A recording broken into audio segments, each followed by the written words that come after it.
Good morning, students. So we are continuing with the fecal genital tract. So today we'll study about pathology of uterus, uterine pathology.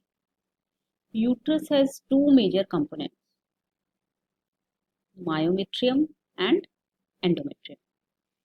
Myometrium is composed of tightly interwoven bundles of smooth muscles that form the wall of the uterus.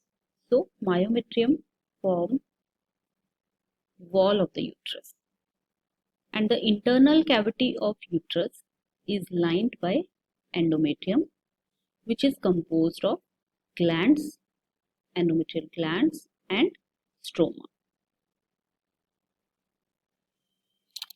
So first, we are going to study the endometrial histology in menstrual cycle. Endometrium is a dynamic tissue that undergoes physiologic changes and morphologic changes during the menstrual cycle as a result of sex steroid hormones, which are produced in the ovary. Ovary in turn is influenced by hormones produced by the pituitary. The hypothalamic, pituitary and ovarian factors and their interactions. All hormones interaction, they regulate maturation of the ovarian follicles, ovulation and menstruation. Dating of endometrium by its histologic appearance is used clinically to assess hormonal status, to document ovulation, whether ovulation is taking place or not.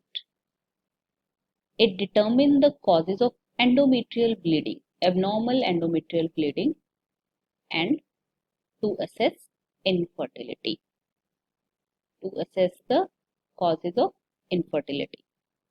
So the dating of endometrium is very important to assess hormonal status, to document ovulation, to find the cause of abnormal endometrial bleeding and infertility.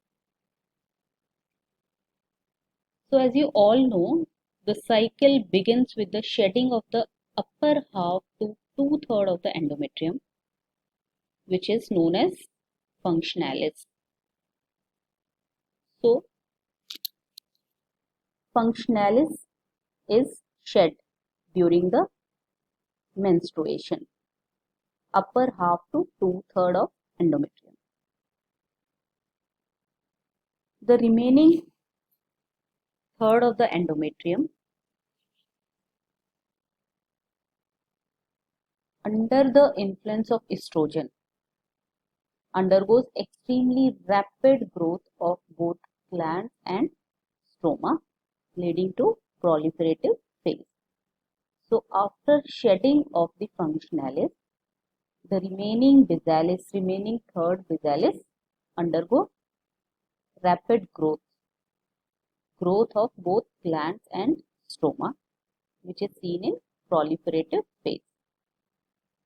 This is the micro photograph of endometrium in proliferative phase. So the important point which we have to look in proliferative phase is the size and shape of the endometrial glands. The glands are tubular, straight, round, small. Glands are small, tubular, straight, and they are lined by tall columnar cells which show stratification. You are seeing this is stratification.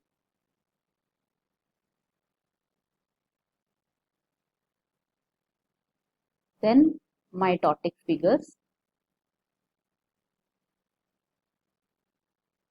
Absence of mucus secretion. And this is the stroma, which is compact. compact stroma is characteristic of proliferative phase. So, to label the endometrium in proliferative phase, the important points are straight tubular glands lined by columnar epithelium with layering of the cell showing pseudostratification, then mitotic figures, and the compact stroma. Now the microphotograph of secretory phase. These are the secretory vacuoles. They are present initially beneath the nuclei. Subnuclear vacuoles. Now the late secretory phase of endometrium.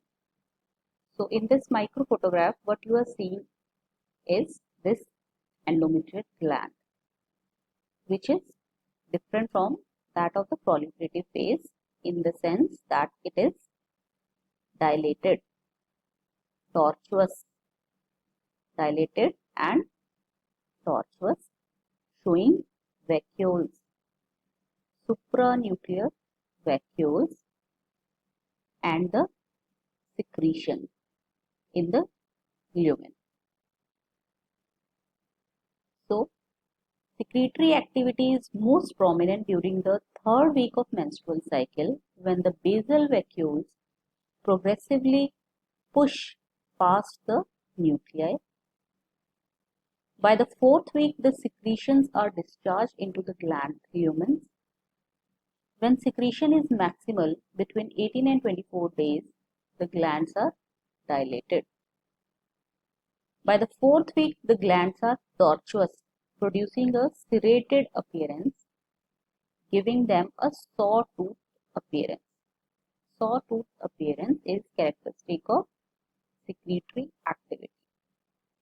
So, what you have to see in the endometrium in glands is the size of the endometrial glands.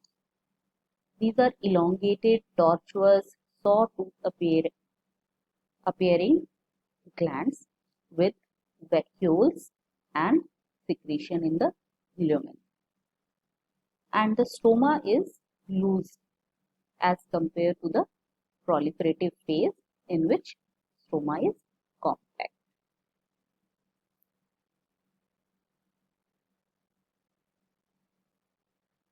So, the difference between proliferative and secretory phase is the size of the tumor,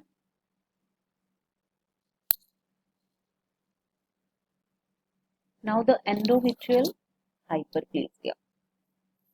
Endometrial hyperplasia is defined as an increased proliferation of endometrial glands relative to the stroma, resulting in increased gland to stroma ratio when compared with normal proliferative endometrium.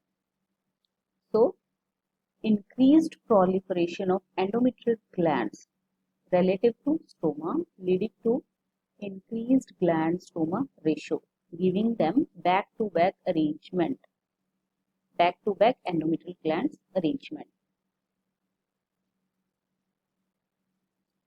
Endometrial hyperplasia is associated with prolonged estrogen stimulation of the endometrium, which can be due to an ovulation or increased estrogen production from endogenous sources or exogenous estrogen.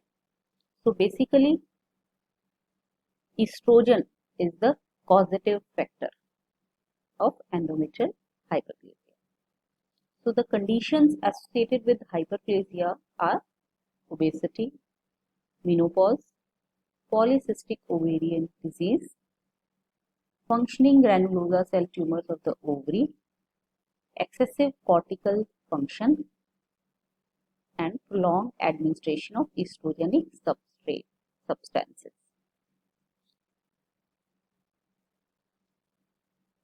Genetic alteration found in significant number of hyperplasias and related endometrial carcinomas is inactivation of PTEN tumor suppressor gene.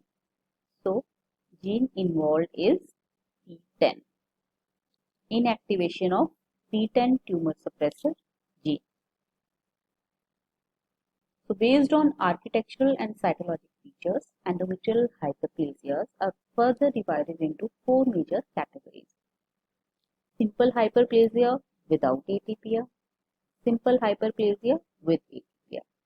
So, simple hyperplasia or complex hyperplasia, and simple without atypia, with atypia, complex hyperplasia without atypia, and complex hyperplasia with atypia. Now, first of all, we are discussing simple hyperplasia without atypia. So, this is the microphotograph of simple hyperplasia, which is characterized by glands of various sizes and irregular shapes with cystic dilatation. These are glands of variable size and shape with cystic dilatation. Epithelial growth pattern and cytology are similar to that of proliferative endometrium, although mitosis are not as prominent as in proliferative phase. These lesions uncommonly progress to adenocarcinoma. So, only approximately 1% of simple hyperplasia without atypia will progress to adenocarcinoma. Simple hyperplasia may evolve into cystic atrophy when estrogen stimulation is withdrawn. Now coming to complex hyperplasia without atypia. So as you are seeing the photograph, there is increase in number and size of the endometrial gland, marked crowding of glands, gland to stroma ratio is increased. Only gland proliferation of glands we are seeing. The in between stroma is very less. So, increase in number and size of the glands, marked gland crowding. There is crowding of the glands and branching of the glands. These glands are showing branching with little intervening stroma and abundant mitotic figures. Epithelial cell remains cytologically normal and about 3% of complex hyperplasia without atypia will lead to carcinoma. Now, simple hyperplasia with atypia.